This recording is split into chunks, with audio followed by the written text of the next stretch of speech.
Requirements engineering is a critical phase in software development, encompassing the process of gathering, analyzing, documenting, and managing requirements throughout the project lifecycle. This display ensures that the final product aligns with stakeholders' needs and expectations. Here's a brief overview of how requirements engineering practice in waterfall and agile development frameworks. Waterfall development follows a structured and linear progression through distinct phases: requirements gathering, design, implementation, testing, development, and maintenance. Each phase must be completed before moving on to the next. Requirements are gathered at the beginning of the project through comprehensive documentation. Stakeholders, end users, and subject matter experts are interviewed to capture detailed functional and non-functional requirements.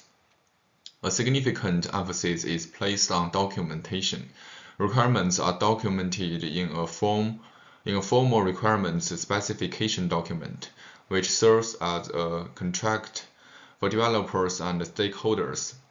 Change to requirements are often challenging to implement due to the linear nature of the waterfall model. A formal change control process is typically in place to manage any alterations requiring re-evaluations of an entire project plan. For Agile development embraces an iterative and incremental process where projects evolve through repeated cycles and continuous feedback. Agile frameworks such as Scrum and Kanban allow for flexibility and adaptability. Requirements are gathered continuously throughout the project.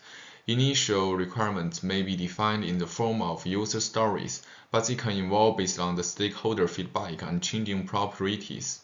Agile proprietary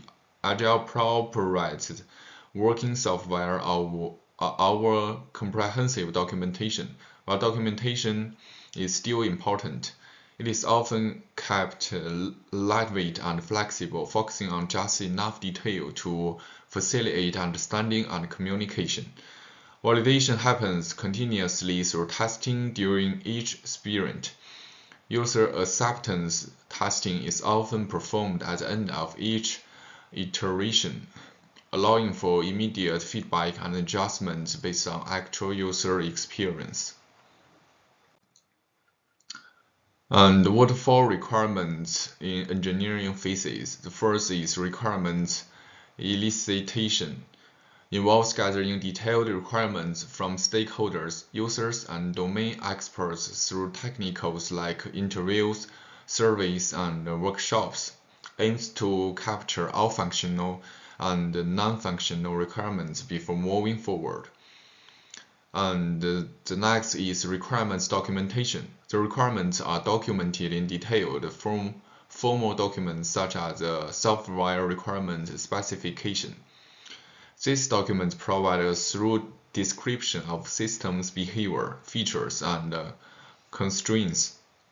And the next, requirements verification. Once requirements are defined, they are validated and verified to ensure they meet the needs of stakeholders. And the last, change control. Any changes to the requirements after this phase are subject to change control process that requires approval and can lead to delays or rework. Here is a practical example. Assume a scenario: a company is developing an internal system and the approach.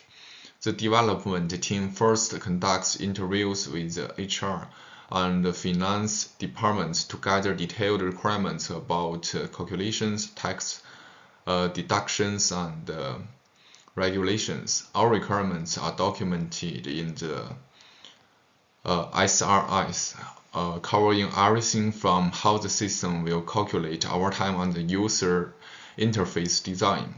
The requirements are reviewed, approved, and used as the basis for design and implementation. Let's have a look in Agile. In agile development, requirements engineering is an iterative and continuous process.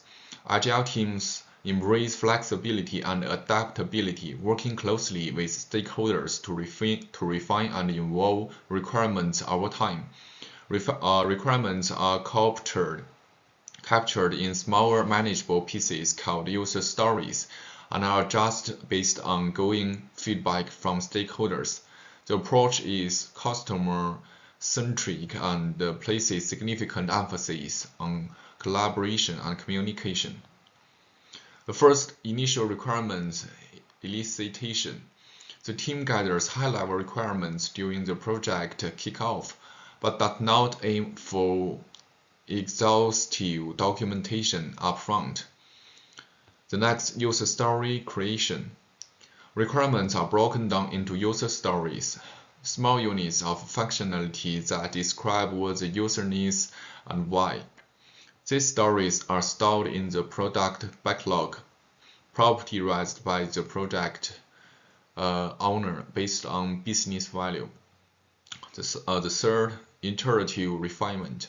Agile teams work in short development cycles, with user stories selected for development during each sprint. At the beginning of each sprint, user stories are refined and acceptance criteria are defined. Requirements are continuously adjusted based on feedback from stakeholders after each sprint. And the last, continuous feedback and adaptation.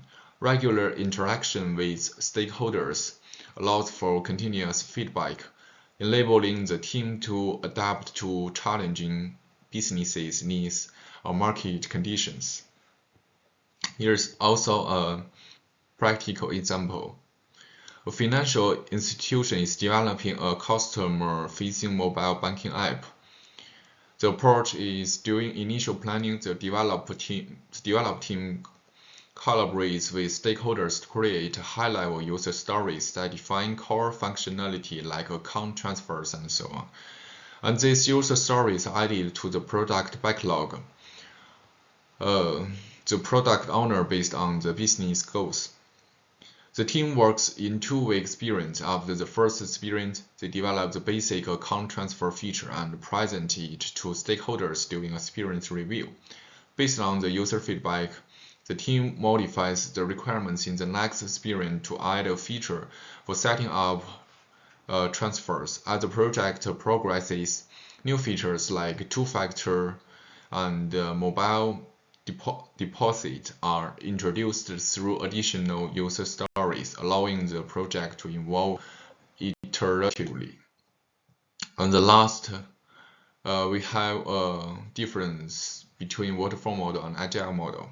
The first is requirements elicitation.